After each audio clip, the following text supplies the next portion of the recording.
Histoire de Marseille, c'est le podcast qui parle des petites histoires comme de la grande histoire de Marseille. Bonjour et bienvenue dans notre podcast, à cet épisode consacré à l'histoire fascinante du Palais Longchamp de Marseille. Du terrain agricole au monument emblématique, le Palais Longchamp a traversé des siècles d'histoire et porte en lui les marques des transformations de la ville. Rejoignez-nous pour découvrir les secrets de ce site marseillais unique. Au début du 19e siècle, le site de Longchamp était principalement rural, ponctué de bastides et de fermes. L'accessibilité du quartier a été améliorée par la construction du chemin neuf de la Madeleine, actuel boulevard de la Libération. Les vignes dominaient le paysage, témoignage de l'importance de la viticulture dans la région. Les premiers massaliotes cultivaient déjà la vigne au VIe siècle avant Jésus-Christ. À proximité se trouvait le jardin botanique des Chartreux, inauguré en 1802 et dont la marraine était l'impératrice Joséphine. Ce jardin jouissant d'une grande renommée grâce à son directeur, M. Lacour-Gouffet. Le quartier de Longchamp prend forme dans les années 1830. Sous l'impulsion d'Anthelme Bernex, le boulevard Longchamp est prolongé jusqu'au chemin des Chartreux, améliorant l'accessibilité du quartier. Le terroir marseillais se transforme, il s'urbanise. Il faut récupérer sur les terrains agricoles. En 1833, Anthelme Bernex et 9 associés achètent les terres de la famille Paul pour un projet de lotissement.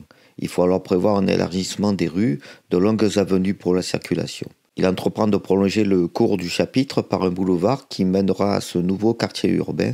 C'est la naissance du boulevard Longchamp, terminé en avril 1834. Marseille, confrontée à des sécheresses fréquentes et à une eau de mauvaise qualité, se lance dans un projet ambitieux, la construction d'un canal pour acheminer l'eau de la Durance. Je vous en ai parlé dans l'épisode 15 de la saison 1. Au début du 19e siècle, Marseille faisait face à de nombreux problèmes liés à l'eau. La ville souffrait souvent de sécheresse et la qualité de l'eau était mauvaise, ce qui causait des problèmes d'hygiène. Les autorités étaient très préoccupées par cette situation. Pour résoudre ce problème, le conseil municipal a pris une décision importante le 18 juillet 1834.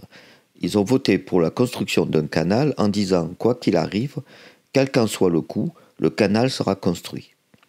En 1836, 2 projets ont été proposés au maire, le projet Bazin et le projet Garella. Le conseil a préféré le projet de Bazin car il semblait plus économique et avait un meilleur trajet pour l'eau. Cependant, ce projet prévoyait de dévier trop d'eau. Pour cette raison, on a demandé à 2 ingénieurs, Montrichet et Kermégan, d'examiner ces projets. Ils les ont tous les 2 rejetés à cause de problèmes comme le terrain difficile et les pentes trop raides. Finalement, c'est Franz Mayer de Montrichet qui a dessiné un nouveau plan pour le canal. Son projet a été accepté par tout le monde. Le plateau de Longchamp, dominant la ville, s'impose comme le lieu idéal pour l'arrivée du canal. Pour réussir ce grand projet, il fallait tenir compte de plusieurs choses importantes. L'eau devait être prise assez haut sur la rivière Durance, ainsi elle pourrait couler naturellement jusqu'à Marseille sans avoir besoin de pompe. À Marseille, l'eau devait arriver sur des points hauts de la ville, le plateau Longchamp était parfait pour ça. Il est en hauteur et domine la ville. Le plateau Longchamp avait aussi d'autres avantages. Il était dans un quartier qui se développait beaucoup. Il y avait encore de la place pour construire. Donc le plateau Longchamp a été choisi comme meilleur endroit pour l'arrivée du canal de Marseille. En 1849, l'inauguration de la dernière dérivation marque l'aboutissement de ce chantier colossal. Un bassin d'épuration est construit en 1854 pour filtrer l'eau avant sa distribution dans la ville. Ce bassin est d'une importance capitale car il est à l'origine du réseau de distribution d'eau de Marseille. Parallèlement au projet du canal, le Muséum d'histoire de Marseille naturelle, créé en 1819, cherche un nouvel emplacement. Le Muséum d'histoire naturelle de Marseille a été créé le 1er juin 1819, pendant la période de la restauration monarchique en France. 2 personnages importants ont lancé ce projet pour la ville. Le marquis de Montgrand, maire de Marseille, et le préfet Christophe de Villeneuve-Bargemont, un homme cultivé qui a écrit un livre sur les Bouches du Rhône. Le but de ce nouveau musée était de rassembler en un seul endroit toutes les collections d'objets naturels qui étaient dispersées dans la ville.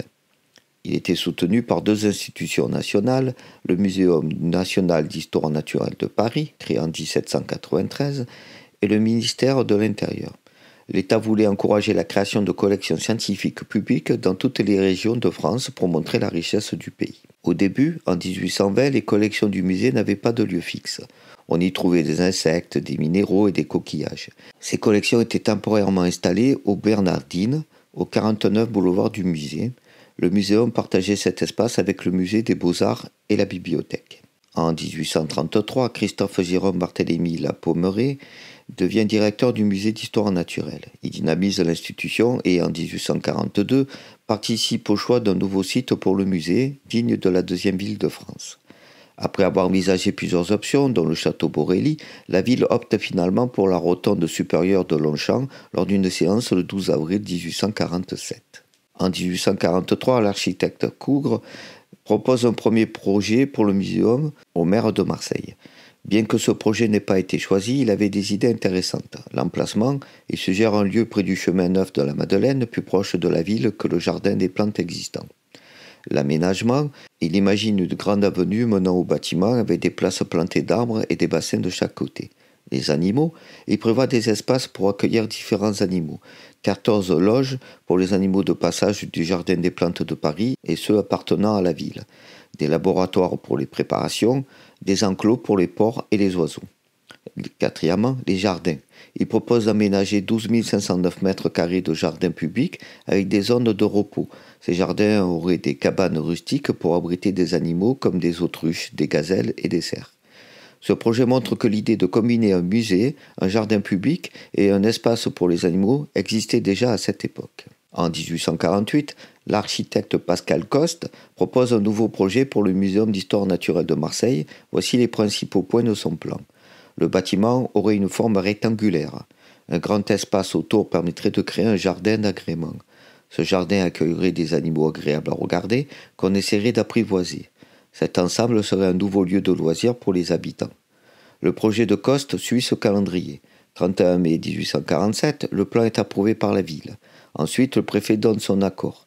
Le 14 février 1848, le projet attend encore l'approbation du ministre du Conseil des bâtiments civils. En attendant, la ville décide d'acheter un bâtiment appelé le local des Écossais. Malheureusement, la crise économique et politique de 1848 met fin à ce projet ambitieux. L'idée d'un jardin zoologique à Marseille est lancée par Christophe Jérôme Barthélemy Lapommeret, directeur du Muséum d'histoire naturelle.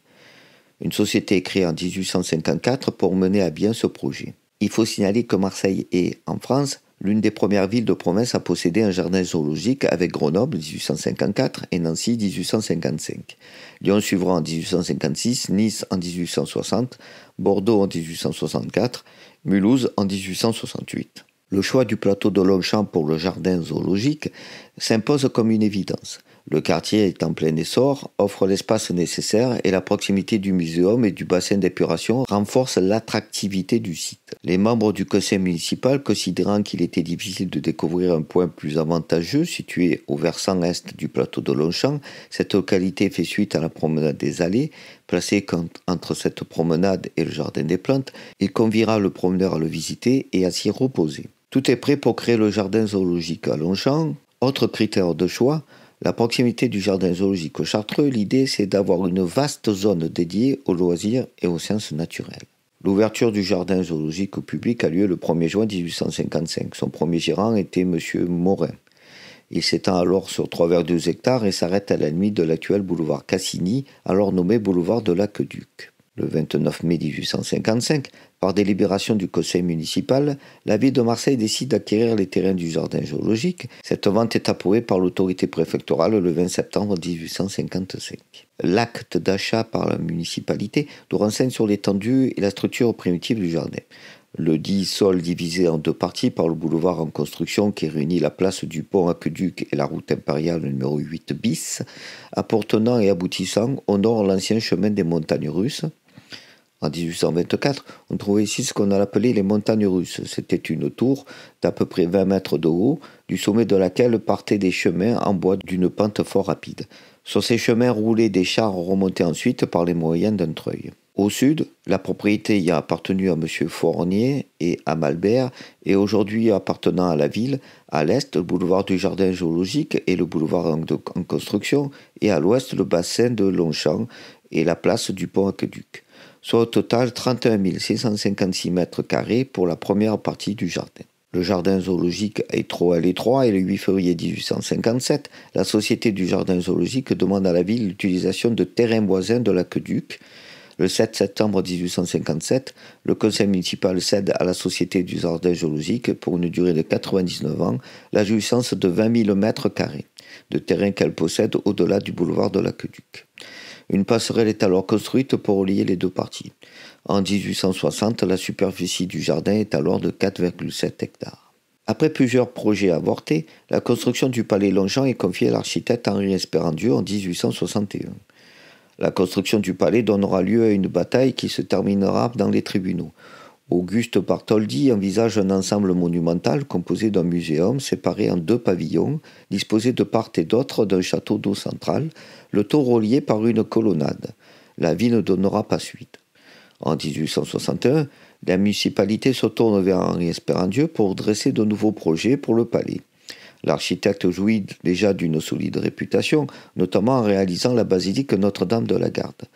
Le 29 août 1861, le maire Onfroy souhaite l'aménagement du plateau de Longchamp avec cette fois-ci un programme architectural précis, un musée des beaux-arts, un muséum, un château d'eau.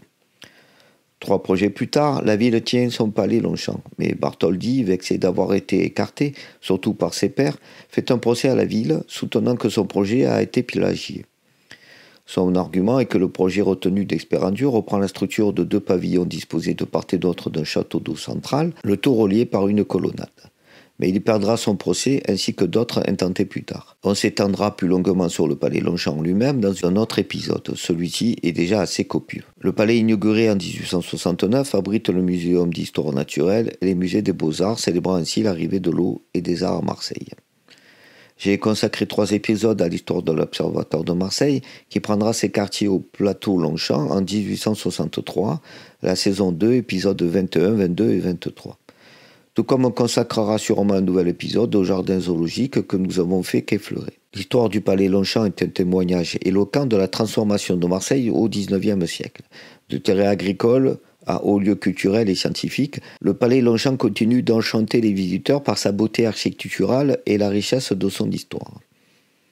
J'espère que ce podcast vous a permis de mieux comprendre l'histoire du palais Longchamp. N'hésitez pas à visiter ce site marseillais exceptionnel pour découvrir par vous-même la grandeur de ce monument.